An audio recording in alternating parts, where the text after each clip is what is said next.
بسم الله الرحمن الرحيم.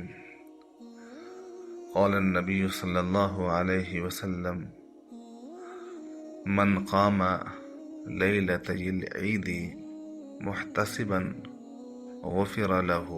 وقال النبي صلى الله عليه وسلم: 5 ليال لا ترد فيهن الدعاء: ليلة الجمعة، وليلة رجب المرجب الأولى، وليلة نصف شعبان،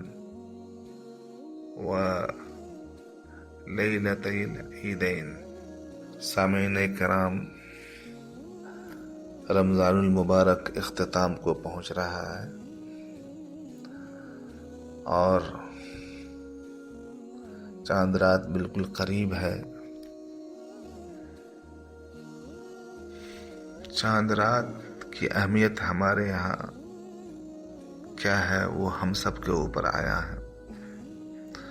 اکثر لوگ اس رات کو ضائع کرتے ہیں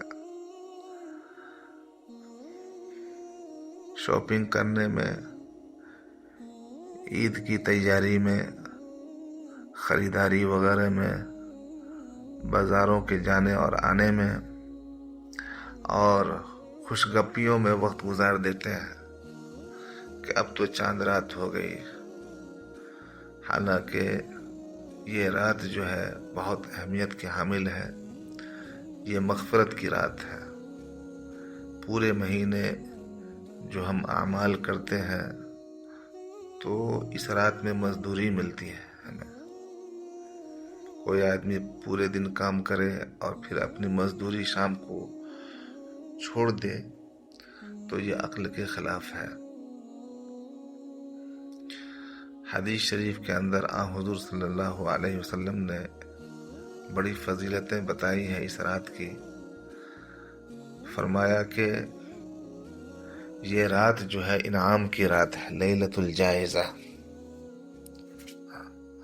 بندے کو پورے رمضان میں جو اس نے اعمال صالحہ کیے، روزے رکھے، تراویح پڑھی، تو ان اعمال صالحہ کا انعام ملتا ہے.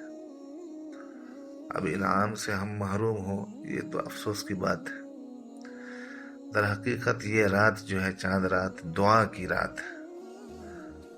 اللہ تبارک و تعالیٰ کی جانب ہم زیادہ سے زیادہ متوجہ ہوں، کیونکہ اللہ تبارک و تعالیٰ انعام سے نوازنے کے لیے آسمان دنیا پر تشریف لاتے ہیں اور جو مانگا جاتا ہے وہ ملتا ہے. ایک تو اس رات میں مغفرت ہوتی ہے. دوسری چیز یہ ہے جو بہت اہم ہے، وہ یہ کہ اس رات کی دعا رد نہیں ہوتی.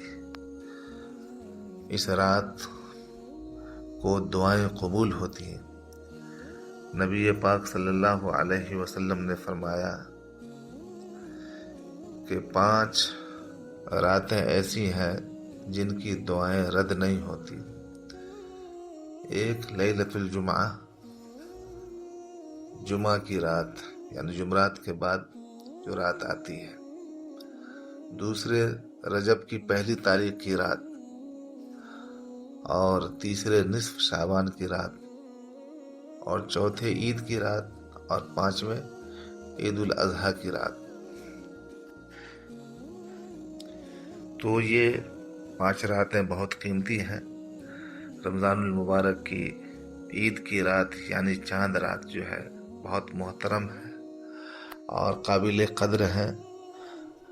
یہ دعاؤں کی رات ہے، اور ظاہر سی بات ہے جب ہم اللہ کی طرف عبادت کی حالت میں متوجہ ہوں گے اور دعا کا اہتمام کریں گے تو نبی پاک صلی اللہ علیہ وسلم کے ارشاد کے مطابق اور آپ کی بشارت کے مطابق ہماری دعائیں قبول ہوں گی. اس لیے اس رات کو فضولیات میں نہ گنوایا جائے اور غلط کاموں میں نہ پڑا جائے، بلکہ اللہ کی طرف زیادہ سے زیادہ متوجہ ہوں، کیونکہ پھر یہ رات نہیں ملے گی، 1 سال کے بعد یہ رات ملے گی. یہ بہت قیمتی رات ہے. لیلۃ الجائزہ اس کو کہا گیا حدیث پاک میں، انعام کی رات. رمضان بھر کے اعمال کا انعام ملتا ہے. اس لیے اس رات کو ہم قیمتی بنائیں. اور اللہ تبارک و تعالی چونکہ اس رات میں مجاہدہ بھی ہوتا ہے، اس لیے اللہ تبارک و تعالی حسب مجاہدہ توجہ بھی فرماتے ہیں. اکثر و بیشتر جو ہے بندے اس رات عبادت سے محروم ہو جاتے ہیں، صرف فرض پڑھ کر کے آزاد ہو جاتے ہیں. مزید جو اللہ کی طرف توجہ کی اور لو لگانے کی ضرورت تھی اس سے وہ محروم ہو جاتے ہیں. اور اللہ تبارک و تعالیٰ کی نظر کرم جو ہونے والی ہوتی ہے اس سے خود کو محروم کر لیتے ہیں. دنیاوی مشاغل میں مبتلا ہو کر کے اور لغو کاموں کے اندر مشغول ہو کر کے. اس لیے جو ہے میں تمام بھائیوں سے گزارش کرتا ہوں کہ اس رات کا خاص اہتمام کریں. اب یہ رات پھر 1 سال کے بعد ملے گی انشاءاللہ.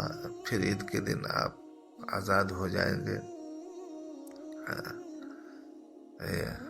آپ کے اوپر جو اللہ کی طرف سے پابندیاں تھیں وہ اٹھا لی جائیں گی. اور اللہ تبارک و تعالی عید کے دن خوشیاں عطا فرمائیں گے. اللہ تبارک و تعالی آپ کو بھی اور ہم کو عید کی مسرت عطا فرمائے، خوشیاں عطا فرمائے، اور پورے عالم کے مسلمانوں کو خوشی اور مسرت کے ماحول میں عید منانے کی سعادت عطا فرمائے. آمین یا رب العالمین. وصلی اللہ وسلم علی سیدنا محمد وعلی آلہ وصحبہ برحمتک یا ارحم الراحمین.